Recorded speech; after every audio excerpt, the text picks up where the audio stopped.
आप सभी का स्वागत है हमारे YouTube चैनल पर। आज हम कक्षा 8 के जो महत्वपूर्ण सवाल है वो हल कर रहे हैं। तो उसमें सवाल एक दिया गया, हल कीजिए और अपने उत्तर की जांच कीजिए। यानी जब आप ऐसे सवाल को सिर्फ हल करते हैं तो आपको 2 नंबर मिलेंगे, और उसके उत्तर की जांच भी आप करते हैं तो उसके 2 नंबर आपको अलग से मिलेंगे। तो यहाँ पे सवाल नंबर 21 हमें दिया गया है, 5x प्लस 7/2 बराबर 3/2x माइनस 14। देखिए, इस सवाल को हल करने के लिए सबसे पहले हम क्या करते हैं, x की संख्याओं को अलग कर लेते हैं और नॉर्मल संख्याओं को अलग कर लेते हैं। जैसे यहाँ पे 5x है, बाकी हम देखते हैं x 3/2 के साथ है तो प्लस का 3/2 इधर आएगा तो माइनस का 3/2x हो जाएगा। बराबर में इधर है माइनस का 14, ये प्लस का 7/2 इधर आएगा तो किसका हो जाएगा, माइनस का 7/2। देखो, हम यहाँ पे देखते हैं कि इसके बट्टे में कुछ नहीं है तो 1 लगा लेते हैं। 1 और 2 का एलसीएम क्यों लेते हैं, क्योंकि बीच में है प्लस या माइनस, तो 1 और 2 का एलसीएम आएगा 2। 1 का 2 में भाग 2 बार और 2 की 5x से गुणा करने पे आता है 10x, माइनस 2 का 2 में भाग 1 और 1 की गुणा 3 से करने पे आएगा 3x। देखिए, इसका एक सिंपल तरीका भी हो सकता है, सिर्फ 2 ही बट्टे की संख्याएं हैं तो आप एलसीएम लीजिए। अगर दोनों में एलसीएम कॉमन आ गया, एक नंबर आ गया, तो आप सिंपल ऐसे कर सकते हैं कि 5x की गुणा 2 से 10x, 3 की गुणा 1 से 3 आ जाएगा और x का x आ जाएगा साथ। बराबर में इसे इधर भी हम ऐसे हल करेंगे, बट्टे में 1 लगाएंगे, 1 2 का एलसीएम 2, 1 का 2 में भाग 2 और 2 की 14 से गुणा आएगा माइनस का 28। माइनस है, 2 का 2 में भाग 1 और 1 की गुणा 7 से 7। इसी को हम हल कर लेते हैं। 10x में से 3x घट रहा है तो बचेगा 7x, बट्टे में है 2, मार बराबर माइनस माइनस होगा प्लस, 28 और 7 हो गया है 35, और बड़ी संख्या किसकी है, माइनस की, बट्टे में 2। 7x रहेगा, बराबर में माइनस 35 है, बट्टे में 2 है। ये जो 2 भाग में x के वो इधर आएगा बराबर से तो चला जाएगा गुणा में, तो 2 से 2 तो कट गया। x बराबर, x के बराबर में था माइनस का 35, 2 से 2 तो कट गया। ये x के साथ जो 7 गुणा में वो चला जाएगा भाग में, तो x बराबर आएगा 7 5 35 माइनस का, यानी x का मान 5 आया माइनस का। ये यहाँ से 2 नंबर ही हमें मिलेंगे।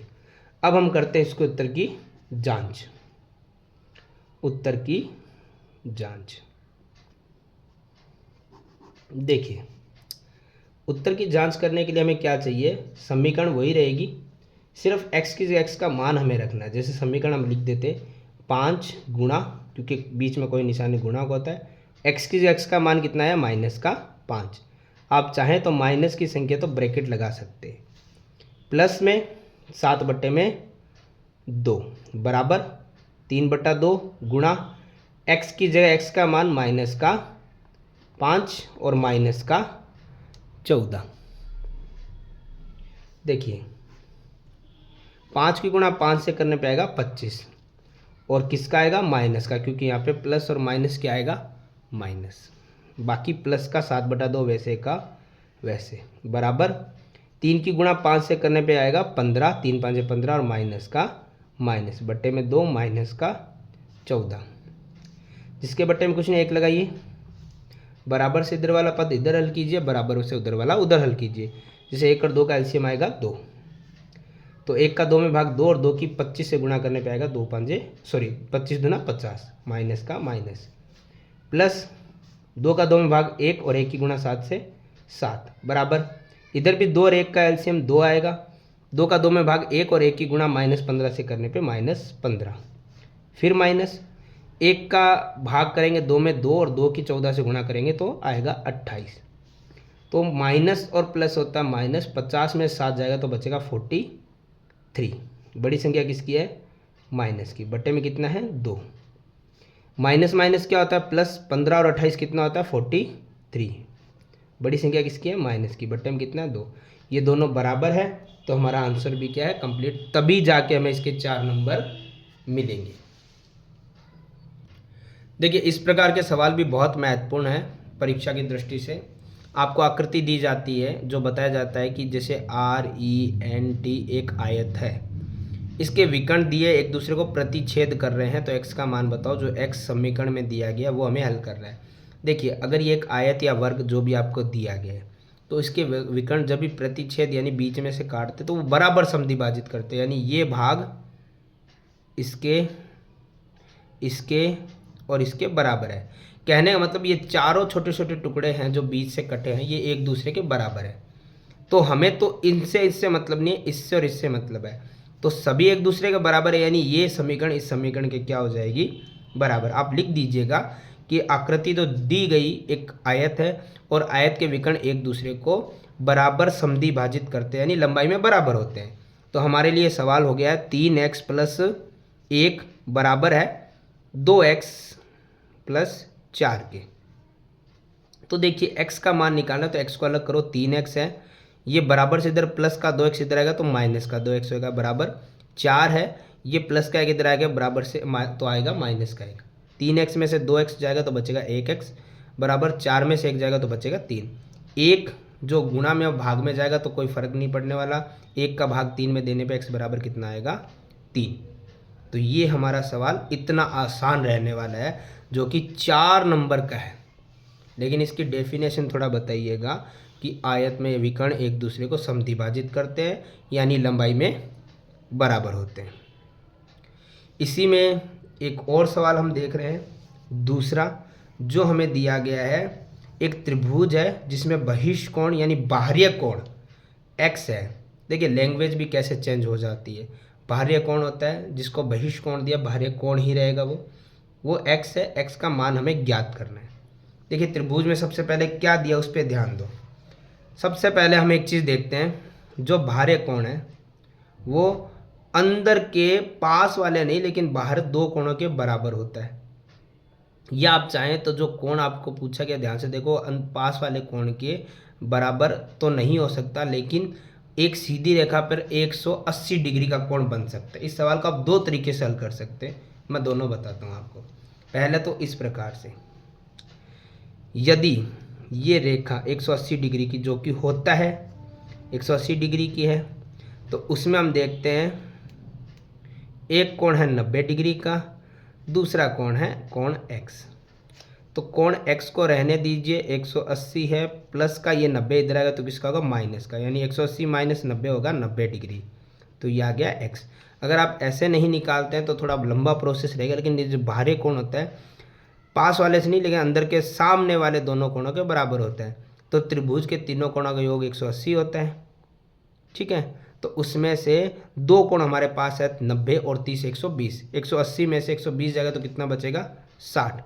तो जो बाहरी कोण है वो आंतरिक सामने वाले दो कोणों के बराबर होता है, तो 30 और 60 90 के बराबर हो गया।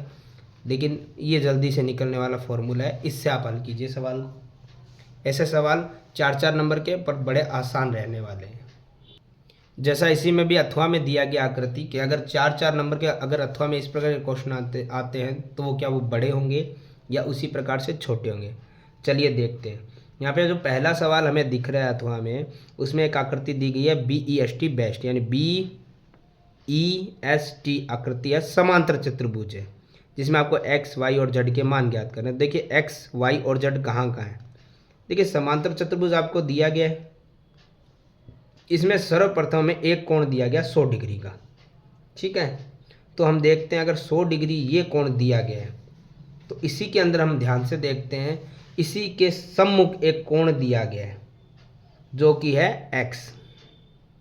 समांतर कोण में आपको पता है सम्मुख कोण क्या होते हैं, बराबर होते हैं, जो कि है x, जो कि 100 डिग्री के बराबर हो जाएगा। तो हम यहाँ पे लिख देते हैं पहली आकृति में कि 100 डिग्री जो आपको दिया गया है वो बराबर है कोण x के, कारण रहेगा सम्मुख कोण युग्म। तो एक कोण तो हमें पहली ही लाइन में मिल गया, ठीक है। इसी में हम देखते हैं कि आपको y और z भी पूछा गया है, तो ध्यान से देखिए x और y एक ही दिशा में जाने वाले कोण होते हैं संगत कोण। तो कोण x बराबर रहेगा कोण y के, कारण रहेगा संगत कोण, संगत कोण युग्म, ठीक है। तो आपको पता है कि x का मान हमने निकाल लिया 100 डिग्री है, यानी y भी किसके बराबर हो गया 100 के। अब हम देखते हैं कि z और y ये एक रेखिक युग्म है, यानी एक सरल रेखा में बनने वाले कोण है, जो हमने अभी हल भी किया था।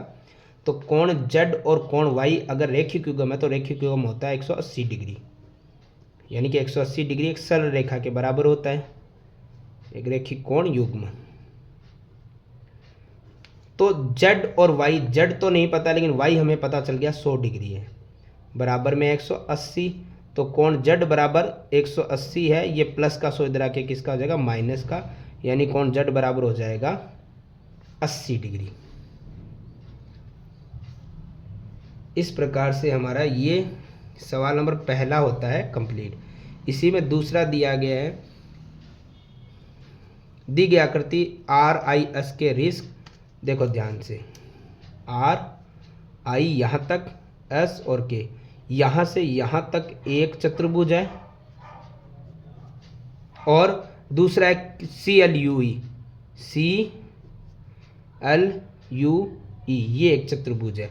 तो इन दोनों चतुर्भुज समांतर चतुर्भुज में इसमें x का मान निकालो।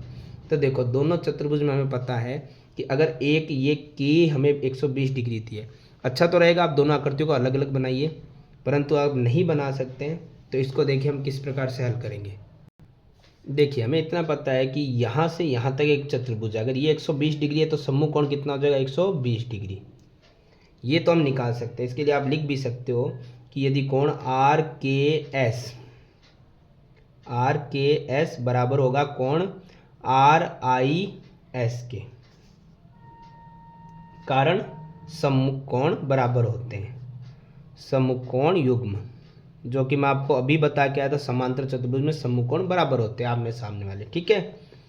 तो आर के एस यदि 120 डिग्री है तो आर आई एस बराबर हो गया 120 के, यानी 120 हो गया। चलिए अब हम लेते हैं एक सीधी सरल रेखा, ठीक है। तो हम ये कोण अगर निकालते तो हमें पता सरल रेखा, मैं थोड़ा जल्दी करूँगा क्योंकि जगह की कमी है मेरे पास।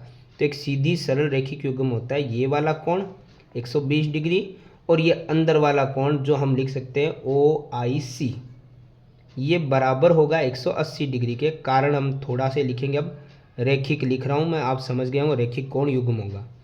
तो ओ आई सी हो गया 180 था, ये प्लस का 120 इधर आएगा तो माइनस करने पे आएगा 60 डिग्री, यानी अंदर वाला कोण कितना निकला 60 डिग्री। आपको पता है कि अगर सब कुछ छोड़ो, आप सिर्फ इतने ध्यान दो कि ये एक जड बन रहा है, तो ये कोण और ये कोण बराबर हो जाएगा, कारण रहेगा, मैं थोड़ा बाहर लिख देता हूँ 60 डिग्री। कारण क्या रहेगा, जड़ में बनने वाला कोण होता है एकांतर कोण, तो हम लिख सकते हैं, थोड़ी जगह कमी है तो मैं ये लिख देता हूँ, कोण ओ आई सी बराबर होगा कोण ओ एस ई के, कारण है एकांतर कोण, ठीक है। जो आप यहाँ लिखोगे लेकिन जगह नहीं अभी, तो हम इसे क्या करते हैं डायरेक्ट कर देते हैं, ठीक है। इसके बाद में हमारे लिए रहेगा आगे, कि हमें यहाँ पर दिया गया आगे कोण, इसी प्रकार हम दूसरा निकाल लेते हैं। जैसे ये 70 डिग्री दी है तो इसका सम्मुख कोण रहेगा ई, तो ई हमारे लिए क्या हो जाएगा 70 डिग्री। जैसे ये 70 है तो ये भी हो जाएगा 70 डिग्री, कारण वही रहेगा कि कोण, ये नाम दे दीजिए यू एल सी बराबर है सी ई यू के, क्योंकि सम्मुख कोण बराबर होते हैं, जो हम यहाँ लिख देंगे।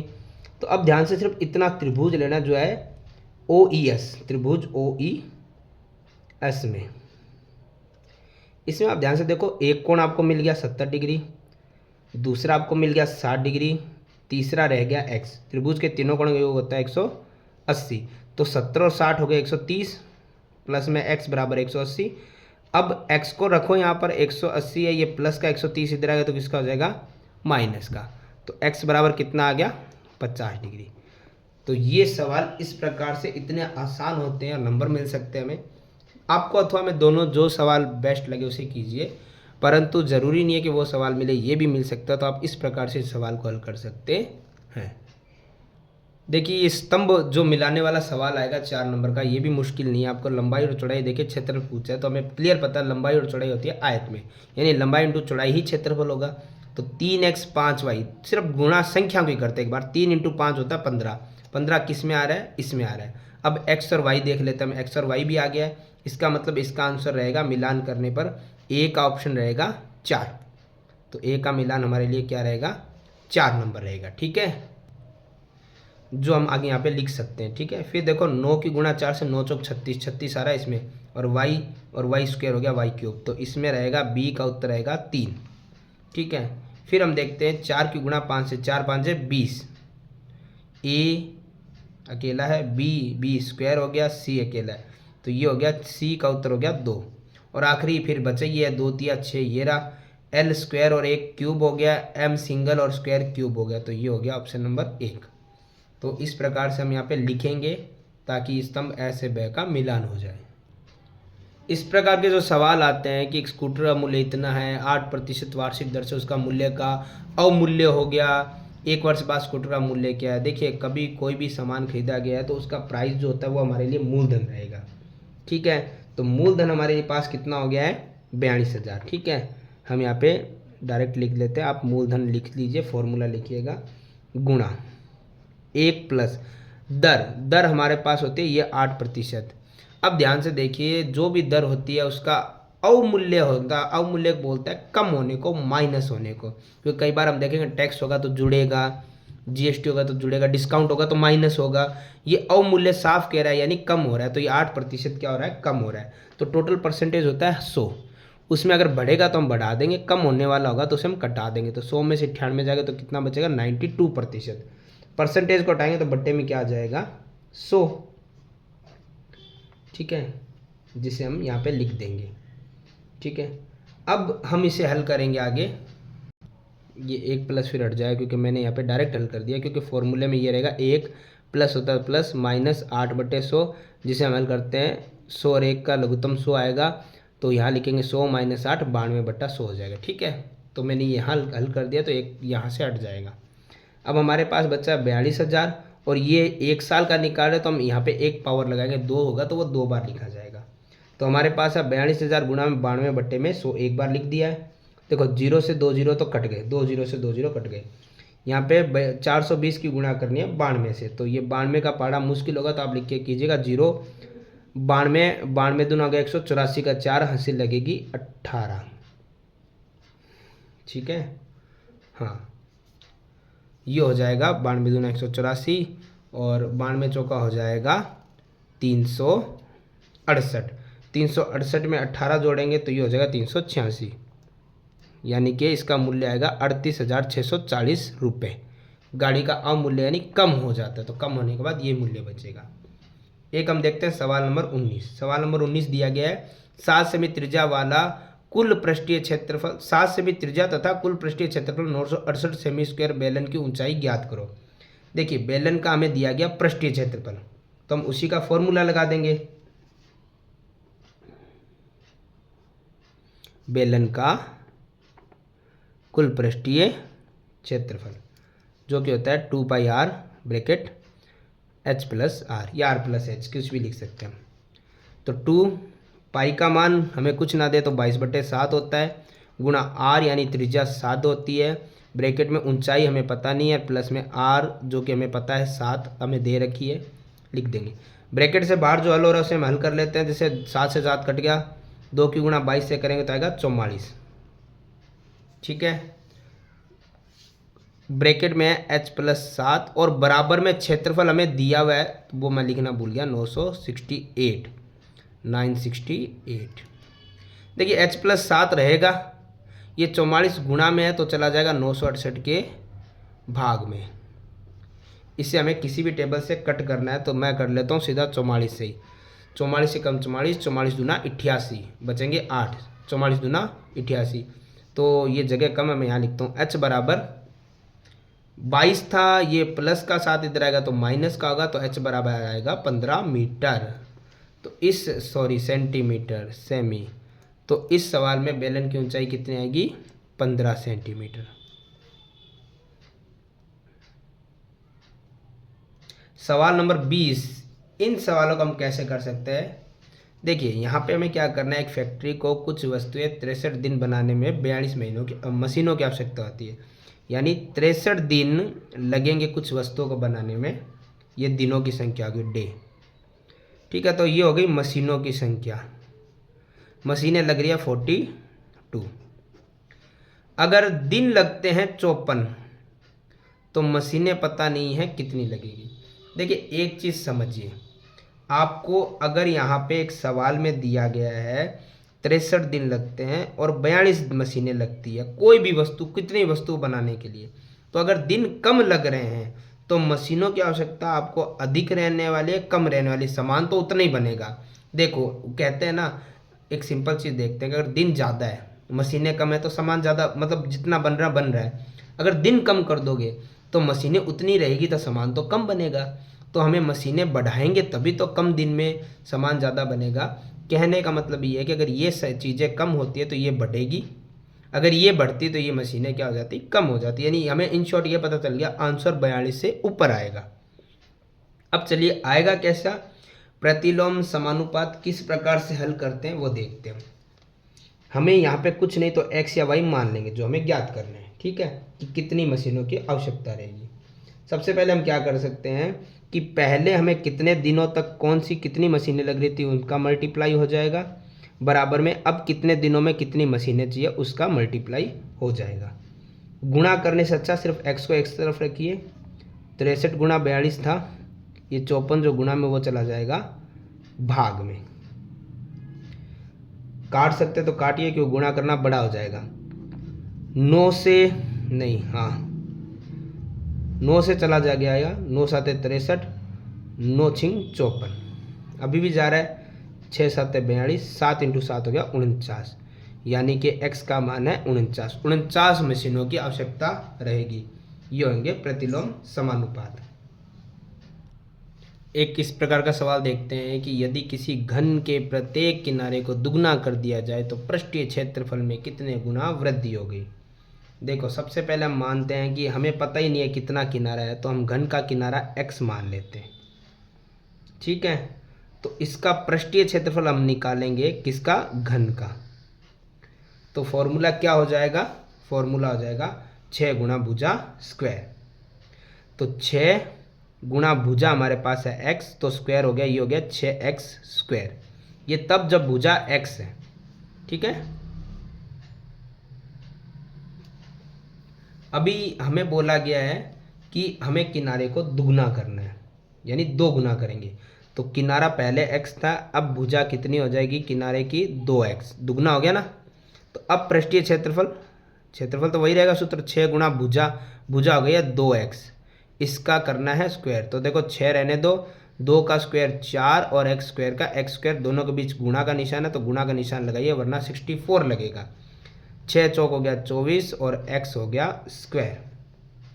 यहाँ पे हम देखते हैं, देखो पहला आया था क्षेत्रफल जब भुजा x थी तो 6x स्क्वायर, अब दुगनी करने के बाद आया है 24x स्क्वायर। तो हम जगह नहीं है, मैं यहीं लिख देता हूँ 24x स्क्वायर, और इनका अनुपात करके देखते हैं कितना गुना वृद्धि हो रही है। तो देखो x स्क्वायर से x स्क्वायर कट गया, 6 कम 6, 6 चौक 24, यानी कि 4। तो 4 गुना वृद्धि हो रही है सिर्फ भुजा को दुगना करने पर। देखिए इस प्रकार का जो पाई चार्ट का सवाल होता है ये भी महत्वपूर्ण सवालों में से एक है। इसमें आपको दिया गया एक पाई चार्ट जिसमें आप देखेंगे यहाँ पर काफ़ी सारे वाहन जो हेलमेट नहीं लगाने वाले वाहनों की संख्या है, अधिक भार वाली क्षमता वाले, ऐसे करके काफ़ी सारे वाहनों की आपको प्रतिशत दिया गया है, उसे हम ध्यान से देखेंगे। तो हम देखेंगे यहाँ पर दिया गया है क्वेश्चन नंबर 1, और यहाँ पे ये भी दिया है, ये 400 व्यक्तियों का आंकड़ा है, ठीक है। तो 400 व्यक्तियों के बारे में ये बताया गया है पूरा आंकड़ा जो परसेंटेज में दिया है। तो सबसे अधिक भार क्षमता वाले वाहनों को चलाने वाले व्यक्तियों का प्रतिशत ज्ञात करो।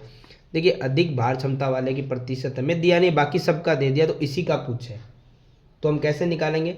देखो हमें एक चीज़ तो पता है कि प्रतिशत टोटल होता कितना है, 100 होता है, ठीक है। 100 में से अगर बाकी प्रतिशत हम जोड़ के घटा लेते हैं तो इसी का ही बचेगा। चलिए तो हम घटाना शुरू कर देते हैं किस प्रकार से। जैसे हेलमेट नहीं लगाने वाले लोग कितने हैं, 30% है, ठीक है। इन सबको हम क्या करते हैं, बाकी प्रतिशत को हम जोड़ लेते हैं। यहाँ पे दिया गति सीमा से अधिक चलने वाले वाहन है 10%, तो 10% लिख लेते हैं। फिर ये कह रहा जेब्रा पट्टी पर चलने वाले वाहनों की संख्या है तो वो लिख लेते हैं। यहाँ पे दिया ट्रैफिक लाइट का पालन नहीं करने वाले 25% है, तो वो लिख लेते हैं। तो टोटल सारे हो गए हैं, बस एक हमें निकालना है, तो वो 100 में से हम माइनस कर देंगे सभी को जोड़ के। तो देखो 30 और 10 हो गया 40, 40 और 15 हो गया है 55, 55 और 25 हो गया है 80%। तो 100 में से 80 जाएगा तो बचेगा 20%, जो कि अधिक भार क्षमता वाले वाहनों का प्रतिशत है। तो हम लिख देंगे अधिक भार क्षमता वाले वाहनों का प्रतिशत वाले वाहन बराबर है 20%। इसी के अंदर दूसरा सवाल है, हेलमेट नहीं लगाने वाले व्यक्तियों की प्रतिशत दिया, तो इस बार व्यक्तियों की संख्या पूछी है। साथ ही गति सीमा से अधिक गति में चलने वाले वाहन वालों की भी संख्या से कितने अधिक है। तो हमें दोनों को पहले तो संख्या निकालनी पड़ेगी। पहले हम निकालते हैं हेलमेट वालों को। देखिए एक चीज़ आप ध्यान रखिए, हेलमेट का प्रतिशत तो आपको दिया गया 30% है, प्रतिशत हटाते हैं तो बट्टे में आता है 100। और ये कितने व्यक्तियों का निकाला गया, ये निकाला गया टोटल 400 व्यक्तियों का। तो हम 400 को गुणा में रखेंगे, 0 से 0 कट गया, और 30 × 4 हो गया 120 व्यक्ति। इसी प्रकार हम निकालेंगे, इन्होंने दिया अधिक गति में से अधिक, मतलब जो गति से अधिक चल रहे वाहन उनका, तो लिख देते हैं हम अधिक गति वाले वाहन। तो अधिक गति वाले वाहन जो हमारे पास चल रहे हैं उनका प्रतिशत कितना आ रहा है, उनका प्रतिशत आ रहा है 10%। तो हम यहाँ क्या करेंगे, 10% लिखेंगे, प्रतिशत हटाएंगे तो बट्टे में 100, और ये 400 लोगों का ये आंकड़ा चल रहा है, तो हम 400 लिख देंगे गुणा में, 0 से 0 कट गया, और 10 × 4 हो गया 40 व्यक्ति। तो हेलमेट वाले व्यक्ति अधिक गति वाले व्यक्तियों से कितने ज़्यादा है, तो 120 - 4, कंपेरिजन माइनस करके होता है, 80 व्यक्ति अधिक हैं। तो इस प्रकार से ये पाई चार्ट वाले सवाल आएंगे जिन्हें हमें हल करना आसान रहेगा, और ये कम से कम 4 नंबरों का सवाल आने वाला है। इसी प्रकार में हम एक सवाल और देखते हैं। यहाँ पे हमें दिया गया एक समीकरण जिसमें x का मान हमें रखना है। देखिए समीकरण वैसी की वैसी लिखिए, सिर्फ x जहाँ दिख रहा है वहाँ x का मान रख दीजिए, जो कि है -3/4 बराबर में 9।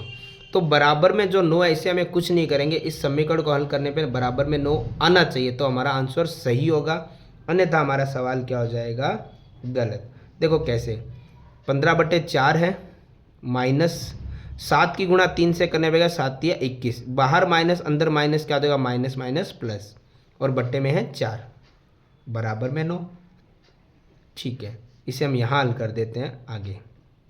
देखो 4 और 4 का एलसीएम आएगा 4, तो जब हर बराबर होते हैं तो अंश जैसे हैं वैसे लिखे जाएंगे। 15 + 21 जो कि आता है 15 और 21 प्लस करने पे 36, भाग में है 4, तो 4 से 36 जाएगा 9, बराबर में 9 है, जो कि हमारा LHS इक्वल है RHS के। तो इस प्रकार से हमारे ये सवाल आसान रहेंगे, और जो आपको महत्वपूर्ण प्रश्नावलियाँ जो अधिक नंबरों की बताई गई है उनके साथ बाकी अन्य सवालों को भी हमें हल करना है, ताकि हमारा पेपर अच्छे से कंप्लीट हो सके।